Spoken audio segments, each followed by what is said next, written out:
This is number 3 on the Algebra EOC review. It says that Ryan is going to visit a college that is 600 kilometers away. The cost of gas is 86 cents per liter, and Ryan's car can get 8,982 meters per liter. How much will Ryan spend in gas to travel to college and back home? Again, when they emphasize words, it's really important. What that means in this case is he's going to the college and he's coming back. Notice in our problem here, the college is 600 kilometers away. So what's his total distance he's going to travel? Well, remember, he's going to college and back, so you want to take that 600 kilometers and multiply it times 2, because that's going to be his total distance. He needs to travel a total distance of 1,200 kilometers. So we're going to mark this. Now, it says the cost of gas is 86 cents per liter. Now, the question, if you'll notice here, the answers are not in pennies. It's not in cents. They're in dollars. So let's go ahead and convert this 86 cents to what it would look like in terms of a dollar. That would be $0.86. Now we're in the right unit. But that's going to be per 1 liter. All right. That also says that his car can get 8,982 meters per liter. So we could see that as this, meters per 1 liter. So what we're looking for is the total cost. Whenever you start a problem like this, you always want to say, well, what did they start me with? What's the one piece of information I know? And in this case here, we know that Ryan is going to be going 1,200 kilometers to the college and back. That's what we start with. So we have 1,200 kilometers. Our starting amount goes over 1. Now, just like we saw in question number 2, we want to start using dimensional analysis to get to the unit that we want in the end, which in this case is going to be dollars. So if we have kilometers here, that's not our final unit. How do we get rid of it? Well, we want to put it down here. Now, the issue is if you search the information for this problem, do you see kilometers in anything else? It's not dollars, it's not liters, it's not meters, it's not liters. So it would seem that we don't have enough information.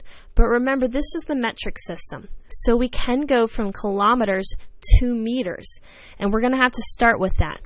Now, in case you don't know how many kilometers are in however many meters, let me give you a little trick if you've never seen it before. We use an acronym. We say King Henry died unexpectedly drinking chocolate milk. Now, we have kilometers, but we're trying to get it to go to meters. Now, meters hangs out in this U, the meters, liters, grams. It's the unit. So we've got kilometers, and we've got to get it to here. So if we start our pen here, let's count how many jumps we got to get to that. So we go 1, 2, 3. So in 1 kilometer, let's put that decimal. In 1 kilometer, we'd have to move it 1, 2, 3 units, putting zeros in there. So 1 kilometer is actually equal to 1,000 meters. Now, let's get rid of those kilometers. Is meters the final unit we want? Well, no, we're going for dollars. So we've got to get rid of meters. If it's in the numerator, now let's put it in that denominator. Let's look back at the information we have up here and see if we have anything that has meters. So it's not cents, it's not liters. It is this meters here. So what we want to do is we want to take this meters, and it can go to a liter. And it's 8,982 meters in 1 liter. So these meters cancel. Now again, liters is still not the final unit we want. We want dollars. And notice up here, the one unit we've not used yet is this 86 cents per 1 liter. So if we've got liters in the numerator, we want it to go in the denominator. We can go from liters to dollars. And in 1 liter, we have 86 cents. Those liters cancel, and look, our final unit we have is dollars. That's exactly what we need. So now what we're ready to do is we're ready to multiply straight across. So again, remember, you're going to multiply all the numerators together. So in this case, it's going to be 1,200 times 1,000 times 86 cents, or 0.86. And so what that gives me is this number here. And don't forget your unit, dollars, over 1 times 1 times 8,982 times 1 is 8,982. So my final step would be to divide those two numbers.